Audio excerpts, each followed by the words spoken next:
নমস্কার, শুরু করছি আপনাদের সকলের প্রিয় অনুষ্ঠান সমস্যা ও সমাধান, যেটাকে আপনারা ধরে নিতে পারেন যত জ্যোতিষ অনুষ্ঠান দেখেন তার মধ্যে একটি সেরা অনুষ্ঠান। কারণ এই অনুষ্ঠানে আপনাদের জন্য উপস্থিত থাকেন ভারতবর্ষের অন্যতম সেরা জ্যোতিষ ব্যক্তিত্ব, যার কথা যিনি আজকে প্রায় 40 বছরেরও বেশি সময় ধরে কাজ করে চলেছেন এবং তাকে বর্ণনা করতে গেলে বলতে হয় তিনি একটা পৃথিবী।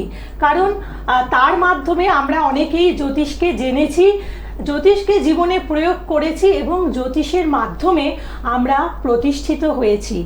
সেরকমই একজন জ্যোতিষ ব্যক্তিত্বকে আমরা এই অনুষ্ঠানে পেয়ে থাকি এবং আপনার জীবনের সফলতার ক্ষেত্রে যার পরামর্শকে আপনি জানবেন যে সবচেয়ে প্রয়োজনীয় পরামর্শই হচ্ছে তার পরামর্শ।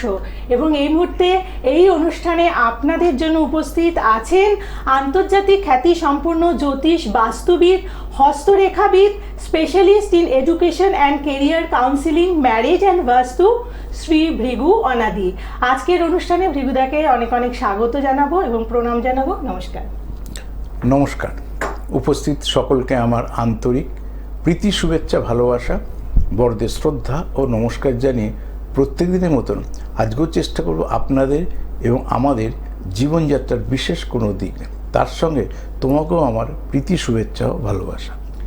একদম ভৃগুদা, আসলে আপনার প্রজ্ঞা বা এই যে আপনি একটা কাউন্সিলিং সিস্টেম আজ থেকে বহু বছর আগে শুরু করেছিলেন, সেটা হয়তো আমরা পরবর্তীকালে বুঝতে পেরেছি যে এই কাউন্সিলিং সিস্টেমটা একজনকে সফলতা পেতে হলে কতটা প্রয়োজন। যেটা আমরা আজকে বুঝি সেটা আপনি অনেক আগে বোঝেন। এই কারণেই আপনাকে আমরা ধরে নিতে পারি যে আমাদের জানা প্রাজ্ঞতম জ্যোতিষ ব্যক্তিত্ব। এবং আজকে আমাদের সবচেয়ে বড় একটা সংকট হচ্ছে চাকরির সমস্যা। আজকে হায়ার এডুকেটেড অনেক ছেলেমেয়েরা বসে রয়েছে, হাইলি এডুকেটেড, তারা বিটেক করছে, এমটেক করছে বা বিএসসি এমএসসি করছে, তারপরে তারা এমবিএ করছে। তো এরকম শিক্ষিত, উচ্চশিক্ষিত ছেলেমেয়েরা বসে রয়েছে, কিন্তু তারা একটা ভালো চাকরি পাচ্ছে না। সেক্ষেত্রে আপনি কি বলবেন? প্রথমত বলবো দু তিনটে জিনিস। এক হচ্ছে চাকরি পাচ্ছি না, তাহলে তার দু তিনটে কারণ থাকে। এক হচ্ছে সাবজেক্ট আমার ঠিক সিলেকশন হয়েছে কিনা, যে আমি ম্যানেজমেন্ট পাস করেছি তো এটা নিয়ে কোনো সন্দেহ নেই। তো ম্যানেজমেন্টও মাস্টার ডিগ্রি, এমটেকও মাস্টার ডিগ্রি, আবার এমএসসিও মাস্টার ডিগ্রি। তার বেসিক ডিফারেন্সটা কোথায়? আপনার জন্য ওইটা অ্যাপ্রোপ্রিয়েট এডুকেশন হয়েছে কিনা, এটা একটা গেল, সেটা ভুল হতে পারে। আদারওয়াইজ এবার এমবিএরও স্পেশালাইজেশন আছে, যেমন ইঞ্জিনিয়ারিং বা এমটেকেরও স্পেশালাইজেশন আছে। স্পেশালাইজেশনটা কী নিয়েছেন? অনেক ভাগ হয়, আমি বেশি ডিটেলে যাব না, সংক্ষেপে বলি। ধরুন আপনি ফাইন্যান্স নিয়ে পড়তে পারেন, আপনি এইচআর নিয়ে পড়তে পারেন, আপনি মার্কেটিং পড়তে পারেন, আপনি মিডিয়া মার্কেটিং নিয়ে পড়তে পারেন। একটা লোক তো সব পড়বে না। কী পড়েছেন সেইটা হয়তো আপনার সাথে সাপোর্ট যাচ্ছে না। এবার প্রশ্ন হচ্ছে করে ফেলেছেন, এখন তো পেছন থেকে ভেবে লাভ নেই। যাই পড়ি, আমি এইচআর নিয়ে পড়ে থাকি, আর আমি মার্কেটিংয়ে পড়ে থাকি, আমি মিডিয়া মার্কেটিং নিয়ে এডুকেশন করি, আর ফাইন্যান্স নিয়ে পড়ে থাকি। এখন আমার চাকরিটা পেতে হবে। তো চাকরি যদি সত্যি পেতে হয়, কেন হচ্ছে না, যখন না আসছেন ততক্ষণ আমি আপনাকে গাইড করতে পারবো না যে কোন কানেকশানটার মধ্যে ডিস্টারবেন্স রয়েছে, যে সত্যি আপনি এডুকেশনটাই কেরিয়ারের সঙ্গে সাপোর্ট করছে না। যদি সাপোর্ট না করি, এগুলো আমাদের ডিপ্রেশনই আনবে। কিন্তু আমার এই নিয়েও চাকরিটা দরকার। আপনার কি সমস্যা? এই অনুষ্ঠানের নাম কিন্তু সমস্যা সমাধান। কারণ আপনি সমস্যার মধ্যে আছেন, যেটা ছেড়ে এসে ভুলে যান। এই মুহূর্তে আমি পাস আউট করে বসে আছি, চাকরিটা পাবো কি না, পেলে কখন পাবো, কেন পাচ্ছি না, তার জন্য কী করতে হবে, বুঝতে পারছি কথাটা? সেটা আপনি এমএসসি করুন, এমকম করুন, পিএইচডি করুন। বহু ছেলে মেয়ে আছে যে কন্ট্রাক্ট সার্ভিসে রয়েছে, সে পার্মানেন্ট হচ্ছে না। আদৌ পার্মানেন্ট হবেন কি না, কবে হবে না, আদৌ হচ্ছেন না কেন, কোনটার ডিস্টারবেন্স? এটা কি সত্যি কালসর্পযোগের জন্য ডিস্টারবেন্স, নাকি এটা দারিদ্র্য যোগের জন্য, নাকি লগ্নের দুটো পাশ ফাঁকা, যেটা শুনফানপা যোগ বলে? এগুলো বিভিন্ন রকম রয়েছে। সেটা না দেখে তো আমি আপনাকে পেটিশন দিতে পারবো না। সার্বিক ও বলছে, আমি কথাগুলো আলোচনা করার চেষ্টা করছি। কারণ আপনারা হায়ার স্টাডি করে বসে আছেন মানে তো কিছু ডিস্টারবেন্স তো আছেই, না চাকরিটা পেয়ে যেতে। অথচ আপনার বন্ধুটা হয়তো বিটেক পড়েই চাকরি পেয়ে গেছে, আপনি এমটেক করেও হয়তো উপযুক্ত চাকরিটা এখনো পাননি, বা চাকরি করছেন উপযুক্ত স্যালারিটা পাচ্ছেন না, যেটা আপনার বন্ধু বিটেক করেই পেয়েছে। এগুলো যে ডিভিশন রয়েছে, তার মানে নিশ্চয়ই তো কিছু সিস্টেমে কিছু সমস্যা রয়েছে। সেই জায়গাটাকে রেকটিফাই করা, সেই জায়গাটা প্রতিবিধান একটা, প্রতিকার একটা, কীভাবে চলবেন, কদিনে পর ইমপ্রুভমেন্ট হবে, কীভাবে ইমপ্রুভমেন্ট হতে পারে সেটা হচ্ছে প্রতিবিধান। প্রতিকার হচ্ছে কী করলে আপনার চাকরিটা পাবেন, কী করলে চাকরির স্থায়িত্বটা আসবে, কী করলে আপনার অ্যাচিভমেন্টটা আসবে। বহু মানুষ একই জায়গায় আছে, চাকরি পাচ্ছেন না এক হিসাবে, চাকরি পাওয়ার পরে সমস্যা কিন্তু দীর্ঘদিন ধরে পড়ছে, আমি প্রমোশনটা হচ্ছে না, প্রমোশন হলে স্যালারিটা বাড়ছে না। তাহলে যে সমস্যায় থাকুন কেরিয়ার ওরিয়েন্টেড, সেখানে আসলে কি আমি তখন পুঙ্খানু আমি দেখে আমি গাইড করতে পারবো। যা ছেড়ে এসেছেন সেটা তো বলবো যে কোনটা পড়লে ভালো হতো, কিন্তু এখন কি করব, আমার এখন ভাই চাকরি দাবে পাস আউট হয়ে গেছে, এখানে কোনো অপশান নেই। তাহলে কোনটা আমার আইডিয়াল টাইম চাকরি পাওয়ার জন্য বা প্রমোশনের জন্য কোনটা আইডিয়াল টাইম, বা কী করলে আমার আটকে থাকা প্রমোশনটা ওপেন হবে, বা কী করলে আমার চাকরি প্রাপ্তি লাভ ঘটতে পারে। এইভাবে তখন আমি প্রতিকার এবং প্রতিবিধান দিই যাতে মানুষ সাকসেস পায়। কারণ এই ৩রা মার্চ এলে আপনারা জানেন সকলে, বা নতুন যারা দর্শক সবসময় থাকেন, 1983 সালে ৩রা মার্চ আমার ওয়েস্টবেঙ্গলে কলকাতায় জ্যোতিষ করতে আগমন। তার মানে এই ৩রা মার্চ এলে জ্যোতিষের জন্মদিন ৪২ বছর হবে, ৪১ বছর অতিক্রান্ত জ্যোতিষ জীবন, মানে বয়স না, বয়স তো অনেক আমার। তা যাই হোক, ৪২ বছর জ্যোতিষ জীবন হবে এই মার্চ মাস এলে।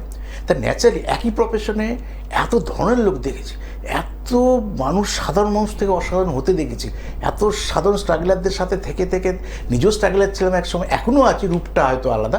৪০ বছরের স্ট্রাগলার আজকের স্ট্রাগল তো এক নয়। কারণ আপনি যে কদিন বেঁচে থাকবেন সে কদিন প্রত্যেক দিন আপনাকে নতুন করে সূর্য দেখতে হবে। আপনি জানেন না আজকে ঘুমালে কালকে সূর্য দেখবেন কিনা। প্রত্যেক দিন আপনাকে স্ট্রাগল করতে হবে, নতুন করে কষ্ট করতে হবে। এই কষ্ট করে বেঁচে থাকার নামই কিন্তু জীবন। তাই যেদিন কষ্ট চলে যাবে, আমি দাঁড়িয়ে গেছি, আমার জীবনে কোনো চা পাওয়া নেই, তার মানে সেটা আমাদের জীবনের কিন্তু একরকম মৃত্যু। একটু সিনিয়র ব্যক্তিত্বদের কাছ থেকে, গুরুদের কাছ থেকে, বড় বড় সেলিব্রিটিদের কাছ থেকে এগুলো শিখেছি, সেই কথাগুলোই আপনাকে বলবার চেষ্টা করছি। অতএব আমার জীবনের প্রতিষ্ঠা, আমাদের জীবনের প্রতিষ্ঠা, যেদিন কেউ ভেবে নেবে আমার জীবনে সব হয়ে গেছে, সেদিনই কিন্তু আমার জীবনের কিন্তু একটা মৃত্যু হবে। প্রাণে মৃত্যু তো একদিন হবেই, সেটা আলাদা জিনিস। কিন্তু অনেকে বলে না আমার জীবনে আর কোনো চাওয়া নেই, পাওয়া নেই, আমি সব পেয়ে গেছি। জানেন ওই লাইফের ওখানে আপনার চাওয়া পাওয়া যদি না থাকে, তাহলে আপনি শ্রমও দেবেন না, কোনো চেষ্টাও করবেন না, আপনার জীবনের কোনো ওই জায়গাটাই আপনার লিমিটেড হয়ে গেল, যে আপনি আর কিছু এগোতেই চাইছেন না। আপনি চাইবেন, আপনি উন্নতি করবেন, আপনি পড়াশোনা করবেন, আপনি সন্তান নেবেন, তাকে মানুষ করবেন, চাওয়া পাওয়া থাকলেই তবে তো অগ্রগতি ঘটবে। যদি এক জায়গায় স্থির হয়ে যান, তাহলে মানুষের জীবনটা স্থির হয়ে যাবে। দীপান্বিতা, একদম। এবং তাই জীবন আমাদের মানে জীবনে এগিয়ে যেতে হলে সমস্যা আমাদের থাকবেই, কিন্তু শ্রী ভৃগু অনাদির মতন একজন ব্যক্তিত্বের সাথে সান্নিধ্য বা একটা গাইডলাইন নিয়ে নিলে আমরা কিন্তু অনেকটা সুরক্ষিত থাকতে পারি, সেটা একেবারে নিশ্চিন্তে আমরা বলতে পারি। তো চাকরি নিয়ে যেমন আমাদের আলোচনাটা শুরু করেছি, তো এক্ষেত্রে আজকে চাকরি পাওয়ার জন্য মরিয়া ছেলে মেয়েদের দেখা যাচ্ছে বিভিন্ন ট্রেনিং ইনস্টিটিউটে তারা যাচ্ছেন, এবং সেখানে তারা প্রতিশ্রুতি দিচ্ছেন যে হ্যাঁ, প্রথমত বললাম যে কলেজের ক্ষেত্রে দেখা গেল কলেজে তারা পড়াশোনা শেষ করেছে, চাকরি পায়নি, এবার তারা ট্রেনিং ইনস্টিটিউটগুলোকে খুঁজছে, সেখান থেকে তারা হয়তো স্পেশাল কিছু স্কিল শিখে তারপরে হয়তো চাকরি পাবে এই আশা নিয়ে। কিন্তু সেখানে আমি দেখেছি, মানে ব্যক্তিগতভাবে সেখানেও কিন্তু প্রচুর প্রতারণার জায়গা রয়েছে। তো এই যে জায়গাগুলো, এইগুলোর ক্ষেত্রে কিভাবে তাদেরকে আগের থেকে সজাগ করে দেওয়া সম্ভব? প্রথমত অনেকগুলো দিক রয়েছে। প্রথমত কেউ যদি প্রতারণা হয়, প্রতারণার শব্দটা একটা শব্দ না, একটা হয়তো ওটা সাংকেতিক, একটা সব দিকের সব বিষয় A to Z হতে পারে, শুধু শিক্ষা দিই না, সব কিছু। আমি ওই কথাটাকে যদি আলাদা করে বাদ দিই, মানে আমরা বাংলায় যেমন বলি ভুল পথে পরিচালিত হওয়া বা মিসগাইড হওয়া, আর একটা প্রতারণা, কিন্তু একটা শব্দ একটার সাথে যায়। অর্থাৎ সবাই তো পৃথিবীতে বিজ্ঞাপন দেবে, যে আপনি নিজেও জানেন অমুক নায়িকা একটা সাবান মাখছে, সেই সাবানে সে নাকি ফর্সা হয়ে গেল। তা আপনি নিজেও জানেন আপনার রং আপনার যাতে কয়লা দিয়ে ঘষলেও ফর্সা হবে না, আর ওই সাবান মাখলে তো হবেই না, তারপর আপনি ওই সাবানটা কিনছেন। তাহলে বিজ্ঞাপনের জায়গায় থাকবে, আপনার ভাগ্যে ইমপ্রুভমেন্ট হবে কিনা, আপনার বোঝাটা যে আমি কোথায় যাব, কেন যাব। আর স্টার যদি খারাপ থাকে, ধরুন প্রত্যেক দিন কোথাও না কোথাও পৃথিবীতে দুর্ঘটনা ঘটছে, প্রত্যেক দিন কোথাও না কোথাও মানুষ চাকরি পাচ্ছে, কোথাও না কোথাও মানুষ বিদেশে দেশে যাতায়াত করছে, কারুর না কারুর সন্তান লাভ হচ্ছে, কারুর না কারুর সন্তান নষ্ট হচ্ছে, কেউ না কেউ লটারি প্রাপ্তি কারোর ঘটছে, কোনো না কোনো মানুষ ঋণগ্রস্ত হচ্ছে। তাই তো হতেই থাকছে। তাহলে কে হচ্ছে? যার খারাপ আছে তার হচ্ছে, যার ভালো হচ্ছে তার চাকরি হচ্ছে, যার ভালো হচ্ছে সে সন্তান লাভ করছে, সুস্থ সন্তান মা হচ্ছে। আর কার সন্তান নষ্ট হচ্ছে, কারোর সন্তান হচ্ছে, কারোর সন্তান হয়েও যাচ্ছে, কারোর সন্তান এসে নষ্ট হচ্ছে। এই নিয়ে বহু রিলস করা আছে আমার, যে কেন সন্তান এসে নষ্ট হয়। ঠিক সেরকমভাবে সেটা ভাগ্যহানি। ঠিক সেরকমভাবে আপনি কোথাও একটা এডুকেশন করলেন, সেখানে তো সবসময় বলবো 100% প্লেসমেন্ট। আমার কোনো সংস্থা নিয়ে বলার বক্তব্য নেই, আমি আপনার ভাগ্য নিয়ে বলবো। আমি সংস্থার গাইড দিতে বসিনি, আমি গাইড দেবো আপনাকে। আপনার কি হবে? আপনার হবে না, এই সংস্থা থেকে হবে না, কোনো না কোনো সংস্থা থেকে হবে। তো সংস্থাটা আমার কাছে গুরুত্ব না, আমার কথা বলতে কোন স্কুলে পড়বেন, কলেজে পড়বেন, আপনার ব্যক্তিগত ব্যাপার। কিন্তু যদি স্টার খারাপ থাকলে আপনি সেই ধরনের কলেজে গিয়ে পড়বেন, সেই ধরনের জায়গায় গিয়ে এডুকেশন করবেন যেখান থেকে আপনার ভবিষ্যৎ হবে না। তাহলে প্রকৃত স্টারটাকে পাওয়ার দিয়ে এবার স্কুল কলেজগুলো খুঁজবেন আপনি, আমি এখান থেকে গাইড করবো, তার মধ্যে দিয়ে সাকসেস আসবে। আমি বেশি জায়গাটা বোঝাতে পারলাম, দীপান নিতে ভালো করে বুঝবেন। শাস্ত্রে বলা ছিল, বা আপনার মাদের জিজ্ঞেস করবেন, বা কোনো সিনিয়র ব্যক্তিত্ব যদি এই মুহূর্তে অনুষ্ঠান দেখেন, মারা বলতেন, অভাগা যেদিকে যায় সাগর নাকি শুকায় যায়। এগুলো শাস্ত্রের কথা, আমার সৃষ্টি করা কথা না। কিন্তু আপনি আপনার গার্জেনকে জিজ্ঞাসা করবেন। তার মানে আমাদের প্রভাবটা কিন্তু আমাদের প্রভাবিত করছে। একই ট্রেনে সবাই উঠছি, সবার অ্যাক্সিডেন্ট হচ্ছে না। একই ট্রেনে সবাই উঠছি, অনেকেই পকেটে টাকা নিয়ে যাচ্ছে, সবার পকেট মার হচ্ছে না। একই দিনে যাচ্ছি, অনেকের সাথে অনেক রকম ঘটনা ঘটছে, সবার সাথে হচ্ছে না। আমি কিন্তু পৃথিবীতে টিভিতে বিভিন্ন যা দেখি, আমি সব তো জ্যোতিষ পয়েন্ট অফ ভিউ থেকে ভাবি, শুধু আবেগ দিয়ে ভাবি না, এই অমুক ছেলেটার কী হলো, অমুক মেয়েটার কী হলো, ভাবি না।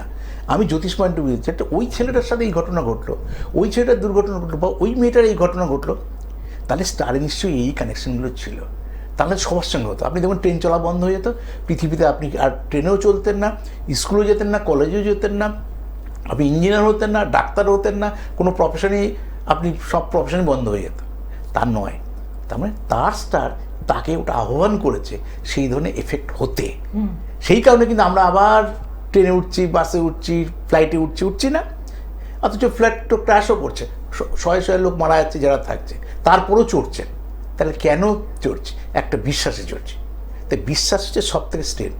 আর সময়ের থেকে পৃথিবীতে বলবান কিছু নেই, আর ভাগ্যের থেকে বলবান কিছু হয় না। তা আপনার ভাগ্যে আছে কি না, যদি আপনার ভাগ্যে থাকে আপনার হবে হবে হবে, সেটা আমি দেখেই আপনাকে রাইট করবো দীপান্বিতা। এবং তাই আপনাদের কিন্তু সময় থাকতে এসে একটা গাইডলাইন নিয়ে যেতে হবে, এবং শ্রী ভৃগু অনাদি যেখানে থাকেন সেখানে কিন্তু আপনার একমাত্র জীবনের প্রাপ্তির জায়গা হচ্ছে সেটা সফলতা, মানে আপনি আপনার টার্গেটকে রিচ করতে পারছেন। তাই যোগাযোগ করতে হবে একেবারে সময়ে এসে, মানে আপনার ছেলে বা মেয়ে চাকরি পাচ্ছে না, আপনি 3 বছর বসে রয়েছেন, তারপরে এসে নয়, 3 বছর আগে এসে যোগাযোগ করুন। একেবারে নিশ্চিতভাবে আপনার ছেলেকে আপনি জীবনে দাঁড় করাতে পারবেন। এবং যারা বুকিং করতে চাইছেন, আপনারা অবশ্যই যে ফোন নাম্বারগুলো রয়েছে সেগুলোকে নোট ডাউন করে নেবেন, এবং সেখানে একটা প্রায়র অ্যাপয়েন্টমেন্ট নিয়ে বিভিন্ন চেম্বারে এসে কনসালটেন্সি নিন। 9830143766, আর অনলাইন বুকিং নাম্বার হচ্ছে 9477066173। বিভিন্ন চেম্বারে আপনারা আসতে পারছেন, যেমন বুধবার করে ভৃগুদাকে আপনারা পাচ্ছেন রাসবিহারীতে লেক মলের পাশে সৌভাগ্য চক্র চেম্বারে, শুক্রবার করে থাকছেন শিয়ালদহতে শ্রদ্ধানন্দ পার্কের পাশে রামকৃষ্ণ জ্যোতিষ কার্যালয়ে 11টা থেকে 2টো, শনিবার টাইমটা একটু চেঞ্জ হয়েছে, ওখানে 2টো থেকে 4টে। আচ্ছা আচ্ছা, মানে শ্রদ্ধানন্দ রামকৃষ্ণ জ্যোতিষ কার্যালয়ে 2টো থেকে 4টে অবধি থাকছেন শুক্রবার করে।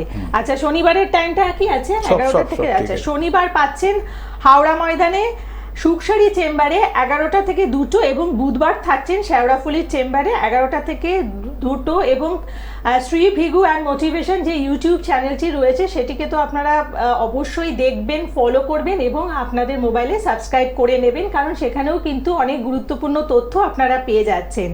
আর প্রতি রবিবার ও বৃহস্পতিবার করে আপনারা ভৃগুদাকে পাচ্ছেন খড়দহতে বিটি রোড মডার্ন বাস স্টপে নিজস্ব চেম্বারে, এখানে 10টা থেকে 4টে অবধি থাকছেন। আর আপনি পেয়ে যাচ্ছেন আপনার প্রিয় শহরগুলোতে, যেমন মালদা, শিলিগুড়ি, বর্ধমান, দুর্গাপুর, আসানসোল, রানাঘাট, বারাসাত, বিভিন্ন জায়গায় ভৃগুদা বিভিন্ন চেম্বারে বসেন। কিন্তু আসার আগে অবশ্যই যে বুকিং নাম্বারগুলো বললাম সেখানে ফোন করে আপনাদের জেনে নিতে হবে পার্টিকুলারলি কোন ডেটে বসছেন। আচ্ছা, এবার ভৃগুদা বলবো যে এই যে আমাদের চাকরি পাওয়ার বা আমাদের জীবনে এস্টাবলিশড হওয়ার যে স্বপ্ন, তারই তাগিদে দেখা যাচ্ছে বিয়ের বয়সটা, মানে আমাদের জীবন চক্রের একটা পার্ট তো বিয়ে করা, সেই বিয়ের বয়সটা অনেকেরই বেড়ে যাচ্ছে, মানে আফটার 40 অনেকে মনে করছে তখন যে বিয়ে করবে। তো সেক্ষেত্রে মানে কাদেরকে আপনি বলবেন যে এই যে একটা লেট ম্যারেজের জায়গা থেকে প্রবলেম হতে পারে? দেখো, প্রবলেম তো সবই। এবার প্রবলেমটাকে তো মানে জীবনের সঙ্গী করেই বাঁচতে হবে। কীরকমভাবে বলি, আমাদের সকলের একসঙ্গে এডুকেশন হয় না। খুব ভালো করে ভাববে, নিজের জীবন দিয়ে ভাবো না। সবার এডুকেশন একসাথে হয় না, সবার বিয়ে একসঙ্গে হয় না, সবার পুত্র সন্তান জন্মায় না, সবার কন্যা সন্তান জন্মায় না, কারোর সন্তান হয়, কারোর হয়ই না, কারোর পুত্র হয় বা কারোর কন্যা হয়, কারোর চাকরি একসঙ্গে হয় না, কারোর সবাই সেম ব্যবসায় নেই, একসঙ্গে ব্যবসা জীবনে শুরু করিনি, প্রতিষ্ঠা একসঙ্গে আসে না, তার কোনোটাই তো একসঙ্গে না। তাহলে একসঙ্গেটা ধরবো কেন? ঠিক সেরকম আমার ছকে যা রয়েছে সেই ধরনের ব্যবসা করতে হবে, সেই ধরনের আমার বয়সের আইডিয়াল, এই যে আইডিয়াল টাইম বলা হয় কেন? উপযুক্ত। কারো হয়তো 25 বছরের বয়সে দিয়ে সে পড়াশোনা করে চাকরিটা পেয়ে গেল, কেউ হয়তো 15 বছর থেকে তার পড়াশোনা হয়নি, 15 বছর থেকে ব্যবসা বাণিজ্য করে সে 25 বছর বয়সে জীবনে দাঁড়িয়ে গেল। তাহলে এবার ভাবুন, আপনি হয়তো সবে গ্র্যাজুয়েশন কমপ্লিট করে এবার ব্যবসায় এসেছেন, তাহলে আপনার তো সময় লাগবে। এবার এক একজনের টাইম পিরিয়ডটা এক একটা থাকে, তা কারোর সাথে কারোর তুলনা করলে হবে না, আপনার অ্যাচিভমেন্টের টাইম। আর ন্যাচারালি রোজগার না করলে তো আমরা সংসার জীবনের কথা ভাবি না কেন? সে অর্থে আমরা প্রতিষ্ঠা পাচ্ছি না বলে পরবর্তীকালে আমরা বিয়েটা ওইদিকে লেট হয়ে যায়। এবার একটা মানুষ কী করবে? বেকার ছেলেকে তো কেউ বিয়ে দেবে না। তাহলে আমাদের মাথায় তখন সেই ছেলেটা দাঁড়াতে চায়। হক কেন? খাবেনটা কি? ডাল ভাতের জন্য পৃথিবীতে হয়। আপনি আর একটা মেম্বারকে আনবেন, তাকে খাওয়াবেনটা কি? নিজের মা বাবাকে আপনি ঠিক মতন আমরা অপারেট করতে পারছি না, তাহলে আর একটা তৃতীয় ব্যক্তিকে যখন আনবো, নৈতিক দায়বদ্ধতা কিন্তু অনেক রয়েছে। সেখানে প্রতিষ্ঠা একটা পুরুষ মানুষের বিরাট দিক থাকে, যদিও এখন নারী পুরুষ সমান সবারই প্রতিষ্ঠার একটা জায়গা থাকে, কিন্তু এখানে যেহেতু পুরুষ মানুষকে প্রথম সে অর্থে গুরুত্ব দিচ্ছি, সেই পয়েন্ট অফ ভিউ থেকে পুরুষকে প্রতিষ্ঠা পাওয়া, সেই করতে গিয়ে বয়স বাড়ে। আবার একটা মেয়ের অনেক কারণে বয়স বাড়ে, আমরা দেখি না? একটা যখন 30, 40, 45, 50 বা যত বয়স ওদিকে বাড়বে, মেয়েটারও ততটাই বয়স হবে। অনেকগুলো কারণ আমরা খোঁজার চেষ্টা করি। কীরকম? একটা মেয়ের এত বয়স হয়েছে, তাহলে হয় হায়ার স্টাডির সঙ্গে যুক্ত ছিল, কারণ যারা খুব হায়ার স্টাডি করে, যেমন পিএইচডি করতে গেলে একটা অনেক বয়স লাগে, তখন এডুকেশনে ফোকাস থাকে বলে তার তখন আর বিয়ে থাকার কথা ভাবে না, দুটো প্যারালালভাবে হয় না। আর এখন সেই শ্বশুরবাড়ি নেই, খুব কম শ্বশুরবাড়ি আছে, খুঁজেই হয়তো পাবেন না যে বিয়ের পর বৌমাকে এডুকেশন করার জন্য, কেরিয়ার করার জন্য ছেড়ে দেবে, খুব কম। তা ন্যাচারালি লোকে এইরকম এডুকেশন করতে গিয়ে বয়স বাড়ে। আবার অনেকে প্রেম প্রীতি ভালোবাসাতে জড়িয়ে গিয়ে তার সঙ্গে 15 বছর মেলামেশা করে এমন একটা সময় তার সঙ্গে ছাড়াছাড়ি হলো, তার বয়সটা অলরেডি সেই মেয়েটা 40 বছর বয়স এসে গেল। তখন ভাবলো আমার জীবনে ঘুরে দাঁড়াতে হবে, তখন হয়তো বিবাহের সিদ্ধান্ত নিল। যে কোনো একটা ছেলে বা মেয়ে অনেক দিন পড়ে থাকলে তার অনেকগুলো কারণ থাকে। পুরুষ মানুষের প্রথমে একটা কারণ থাকে যে রোজগার সেভাবে করেনি বলে সে বিয়েটা করতে পারছে না। তাহলে সোর্স অফ ইনকাম কী করে বাড়ানো যায় সেটার দিকে খেয়াল রাখা। নাকি বিবাহ রিলেটেড কোনো সমস্যা রয়েছে, থাকে অনেকের যে বিবাহ রিলেটেড সমস্যা রয়েছে, তাহলে সেই বিবাহ সপ্তম পতিকে প্রতিকার করা, যে কী কারণে বিয়ে হচ্ছে না। কারো কারো বিয়ে স্থির হয়ে বারবার বিয়ে ভেঙে যায়, সব সমস্যাগুলো কিন্তু আলাদা। কারোর বহু সম্বন্ধ আসছে, কোনোটাই বিয়ে হচ্ছে না, পছন্দ করছে, পরে গিয়ে কোনো রেসপন্স করছে না, বাড়িতে এসে বলছে। এরকম উদাহরণ বহুবার দিচ্ছি না? সুন্দরী মেয়ে, রাস্তাঘাটে প্রেমের অফার প্রচুর, সে প্রেম নিয়ে বাড়িতে প্রস্তাব নিয়ে চলে আসছে, কিন্তু যখন সেটা সম্বন্ধ আকারে বাড়িতে সব প্রতিবেশী বা আপনার আত্মীয় স্বজন নিয়ে এলেন, তখন আর বাড়ি থেকে রেসপন্স করছে না, আপনার মেয়ের বিয়ে হচ্ছে না। তাহলে মেয়ের বিয়ে হচ্ছে না কেন? তার দুটো জিনিস হতে পারে। একটা হচ্ছে গ্রহগত কোনো ডিস্টারবেন্স আছে, আর একটা হচ্ছে কেউ হয়তো বিয়েটা আটকে রেখেছে। তা যতক্ষণ গ্রহগত ডিস্টারবেন্স আছে কিনা, আমি প্রথম পজিটিভ লোক, আমি প্রথম ভাববো গ্রহগত ডিস্টারবেন্স আছে। যদি দেখি ডিস্টারবেন্স নেই, তাহলে অন্য কেউ আটকে রেখেছে। অন্য কেউ আটকে রাখলে যখন তখন ওপেন করা যাবে। গ্রহগত ডিস্টারবেন্স থাকলে সেইগুলোকে সেইভাবে প্রতিকার করে প্রতিবিধান দিয়ে তারপর রিলিফ দেওয়া যাবে। তা যে কোনো সমস্যা থাকুক, সমস্যার আইডেন্টিফাই করাটাই কঠিন, সমাধানটা সেই অর্থে কঠিন না। ডাক্তার যদি ডায়াগনোসিস করতে হয় রোগটা কী হয়েছে, ওষুধ তো আছে, ডাক্তার নিজেও জানে, কিন্তু আমরা রিলিফ পাই না কেন? যে ঠিক মতো প্রেডিকশানটা হয় না। হয় আমরা বলতে পারছি না, ডাক্তার বুঝতে পারছে না, হয়তো ডাক্তার বলছে আমি হয়তো বোঝাতে পারছি না ডাক্তারকে, বোঝাতে পারছি। এই বোঝাপড়া অভাব হলে কিন্তু আমাদের রোগ সারার সম্ভাবনাটা কম থাকে। সেটা আপনার তথ্যটা যত দেবেন, আপনার সঠিক প্রশ্নটা কী সমস্যার মধ্যে আছেন, এই সমস্যাটা রেডি করে আসুন, সমাধান সূত্র আমি আপনার হাতে তুলে দেবো 2 নেতা। একদম। এবং লেট ম্যারেজের ক্ষেত্রে যেটা মানে সবচেয়ে বড় সমস্যা, যেটা আমাদের কাছে প্রচুর ফোন আসে, সেটা হচ্ছে ওই সন্তান ধারণের সমস্যাটা একটা বড় করে চলে আসে আফটার 40। তো সেখানে অনেক কিছু আসে, বলতে গেলে সারাদিন লেগে যাবে। একটা কথা বলতে বলি, তাহলে তুমি আমি আমার এক বন্ধুর উদাহরণ দিয়ে বলি, আর 2-1 মিনিট বোধহয় আছে, আমার একটা বন্ধুর উদাহরণ দিয়ে বলি। ও কলকাতায় যখন আসি, প্রথম থেকেই বন্ধুত্ব ছিল ওর সাথে। যাই হোক, মাঝে মাঝে দেখাতো, দেখানোটা ওর একটা প্যাশন বলুন, নেশা বলুন, বিশ্বাস করে, এখনও আসে, এখন কম আসে, যে আমি চাকরি না পেলে কোনোদিন বিয়ে করবো না, আর যদি কোনোদিন সরকারি চাকরি পাই, আর সরকারি চাকরি ছাড়া কিছু, আর সাধারণ গ্র্যাজুয়েট অন্য কোনো স্পেশালাইজেশন করেনি, গ্র্যাজুয়েট, আমি চাকরি পাবো কিনা, যদি কোনোদিন চাকরি পাই, দুটোই আমাকে মাঝে মাঝে জিজ্ঞাসা করতো, যে তবেই আমি বিয়ে করবো, আর না পেলে তো আমি কী করে সংসার চালাবো বিয়ের। এটা আপনাদের কথাই বলছি আমি বলছিলাম তোর সরকারি চাকরি হবে, তুই চিন্তা করিস না, কিন্তু অত সহজে তোর হবে না, অনেক, তাহলে বিয়েরও তো দেরি হবে না, তাই হবে। আর তুই যদি মনে করিস যে রোজগার করছি তাই বিয়ে করছি না, তাহলে তুই এখনই রোজগার করার চিন্তা ভাবনা কর, চাকরি বাকরির কথা ভাব, ছেড়ে দে, যে ব্যবসা বাণিজ্যের মধ্যে কর, ব্যবসা বাণিজ্যের মধ্যে কর, চাকরি অ্যাপ্লাই কর, চাকরি পেলে ব্যবসা ছেড়ে দিবি, বা কোনো ভাইটাই আত্মীয়স্বজন কাউকে দিয়ে দিবি, পার্টনারশিপ থাকলি। আমিও তাই করতাম, ওর কোনো রিস্কও নেবে না, ঝুঁকিও নেবে না, যদি কোনোদিন চাকরি পায়, আর বাবার কিছু ছিল EMI খেয়ে এইভাবে চলে, এক একজন মানুষের লাইফস্টাইল তো এক রকম, অত আড়ম্বর কিছু নেই, স্টিল নাও আড়ম্বর কিছু নেই। সরকারি চাকরিটা পেল স্কুলে, প্রাইমারিতে, তারপর বিয়েটা করলো যখন তার 49 বছর বয়স, ভাবার চেষ্টা করবেন। মেয়েটার ছকও আমার কাছে বিচার করেছে, তো এটা যাই বয়স থাকুক সেটা নিয়ে আর বলছি না, আলোচনা করলাম। বিয়েটা করেছে, আজকে ছেলের বয়স 7 বছর, তো 49 আর 7 আর 1 বছর ধরুন হতেই লাগে, ধরুন 8, তো 49 8, তা ছেলেটার 57 বছর বয়স।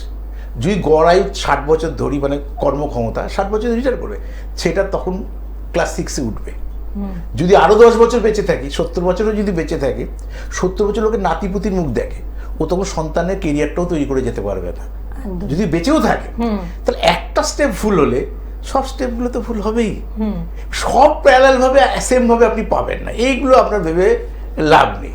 কারুর ওটা থাকে, যদি লেট সাকসেস আছে তাও তো পেলেন, বিয়ে তো হলো, সরকারি চাকরি তো পেলেন, সন্তানের ছোট হলো তো হলো, নাতিপুতি না নাই দেখতে পারেন, সবাই তো 100 বছর বেঁচে থাকবে না, তাহলে বাচ্চার 15 বছর 20 বছর গ্রাম বাংলায় যেন হয় বিয়ে দিতে হবে, সেগুলো তো সবার পক্ষে সম্ভব না।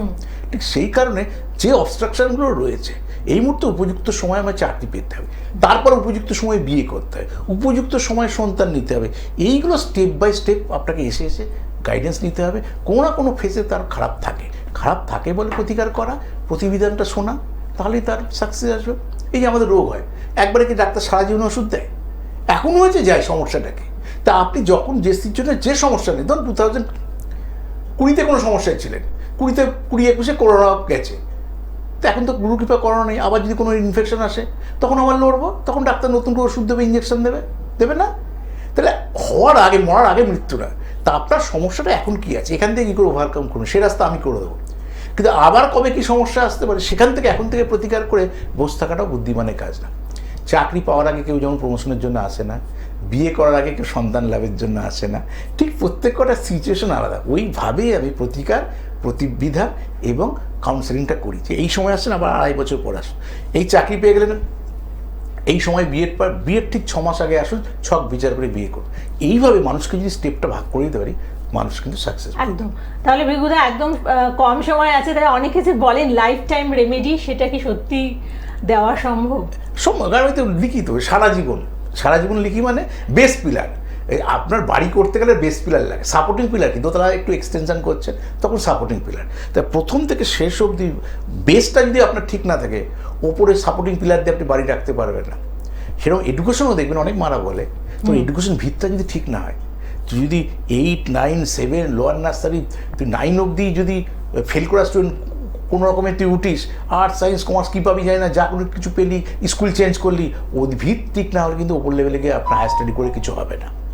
পয়সার জন্য অনেকে অনেক কিছু করতে পারে, কিন্তু বক্তব্যের বেসটা ঠিক, এডুকেশন বেসটা যেরকম ঠিক থাকতে হয়, সেরকম ভাগ্যেরও প্রোটেকশনটা একটা বেস দরকার।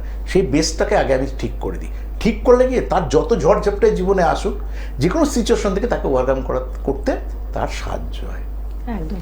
এবং তাই সমস্যা বা ঝড় আপনার জীবনে যতই আসুক না কেন, আপনাকে কিন্তু সচল থাকতেই হবে এবং একটা সঠিক সময়ে প্রতিকার বা প্রতিবিধানের মাধ্যমে আপনার জীবনকে সুরক্ষিত রাখতে হবে। এবং সেই কারণে শ্রী ভৃগু অনাদি যে একমাত্র নাম, যার উপরে আপনি কিন্তু সারা জীবন ভরসা করতে পারেন, তার কাছে এসে একটা কনসালটেশন নিয়ে যেতে হবে। এবং আজকের পর্ব এতটুকুই, সকলে ভালো থাকুন, নমস্কার। নমস্কার।